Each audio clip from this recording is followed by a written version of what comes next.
8:15, everybody. In the largest fire department in the country getting a reprieve from proposed budget cuts thanks to better than expected city tax revenues.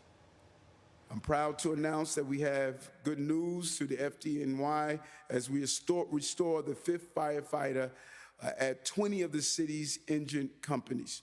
More firefighters on the job is always a good thing as we deal with all of the various aspects that our firefighters play in ensuring to be part of the first responder apparatus in the city. New York's bravest employs more than 11,000 firefighters and nearly 5,000 EMS workers.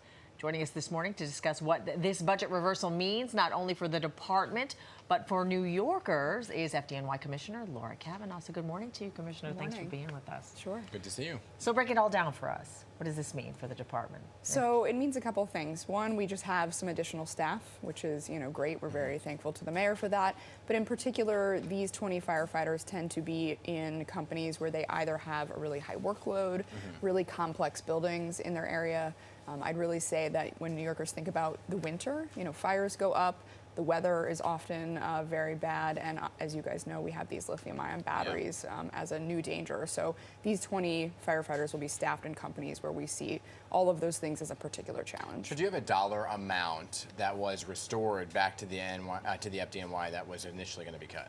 So it's not exact dollar amount. It will cover the staffing of those 20 firefighters on a month-to-month basis, which is typically somewhere around $1 million. Okay. Okay, so where specifically was this money coming from? Because people are wondering, like, well, where did it come from? They didn't have it before, and all of a sudden, now we have this surplus. Yeah, we actually did have the fifth firefighter a few months ago. It is something that we've traditionally taken on and off depending on both the contract that talks about this, but especially just the challenges we're facing. Is fire volume up, which it is right now? Is call volume up generally, which it also is? Are we having weather challenges, technology challenges? And we're having all of those. And so this gives us the ability to put it on when we need it, and we do feel we need it right now. Can you explain for the layperson that's trying to figure out, well, what is the fifth firefighter? Yeah. Can you break that down for us so they understand where exactly or what exactly that is? That's a good question. It is actually as simple as it is just more staffing. It's another firefighter. And if you've ever seen the firefighters pull up to a building, 90 seconds after receiving a call, and they're very quickly trying to get that hose line from a hydrant into that building. That's what the fifth firefighter is there to help do. So they're actually pulling that hose line a little bit faster with an additional person. So does every firehouse have a fifth firefighter now? No, so it's 20 companies that it's restored to, and those are 20 companies that have particular challenges in their area. So do you think that all of them need it?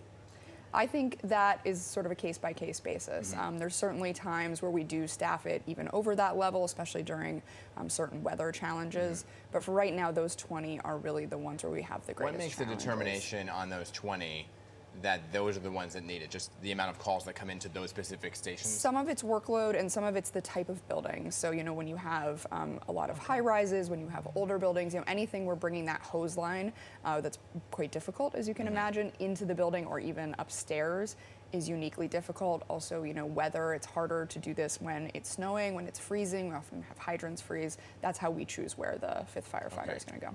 So there's nearly 200 firefighters, though, who are on partial duty. Will they be able to keep their jobs now as well? They are, yes. So those are firefighters that are on what we call long-term light duty. It means they can't return to the firehouse due to their injury, but they do other critical jobs in headquarters related to operations. So we'll be able to keep them on. So when you look at the budget that's coming right now, the proposed budget for 2025, right, because that's being submitted next week, what exactly how does the FDNY fit into that budget, right? Because your budget amounts for about 2% of the city's overall big budget, which is a lot. Yeah. And it's a really important department.